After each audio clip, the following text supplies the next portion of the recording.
Point is, there were 50 games yesterday, and we had North Carolina early in the day. And once that hits, once it goes final, we laid 10.5. They won by 20. What else you like? DM, text. Mm-hmm. What else we got? What else are we playing? Nothing. It's okay to just play 1 or 2 games a day and not charge into the night slate with 3 more bets from the assault rifle. I only liked Carolina. That was it. I think it's hard for some people to accept 1-0 or 2-0 when there's 40 games on the board. Do you feel that ever sometimes? Yeah, I agree with you. And I understand falling into that trap, especially this time of year when there's so much excitement and there's going to be basketball the rest of the day. Look, it's kind of like what you say about live betting.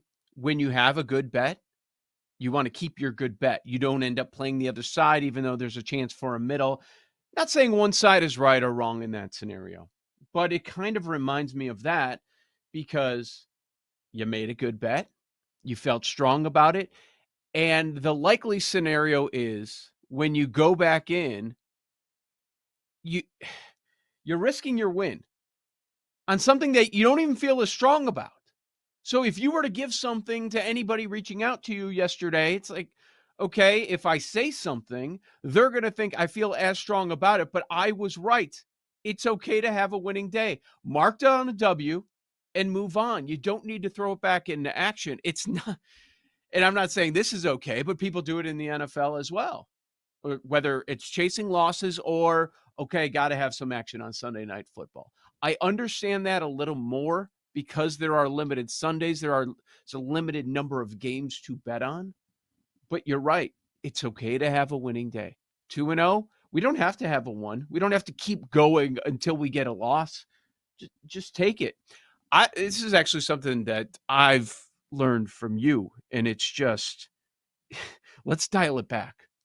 We don't need props and sides and totals on everything. And whatever you're best at, stick with that. And it's just a matter of self-discipline. And I think that is a very important message going into the next few weeks.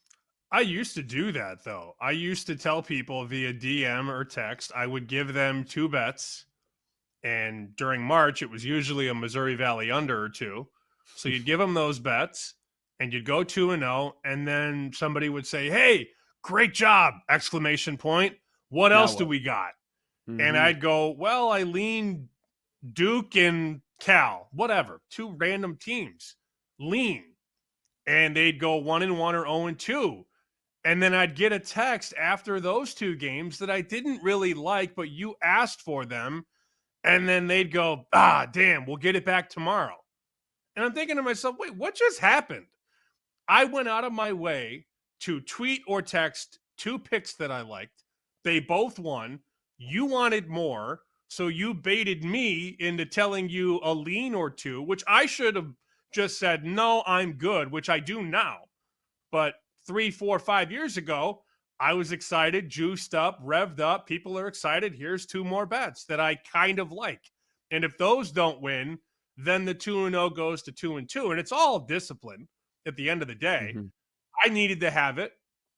These other people clearly need to have it who just need the action and need to scratch like Dave Chappelle in that famous skit. Yeah. It's okay. It's okay to go 1-0 or 2-0 and turn the page. That's all.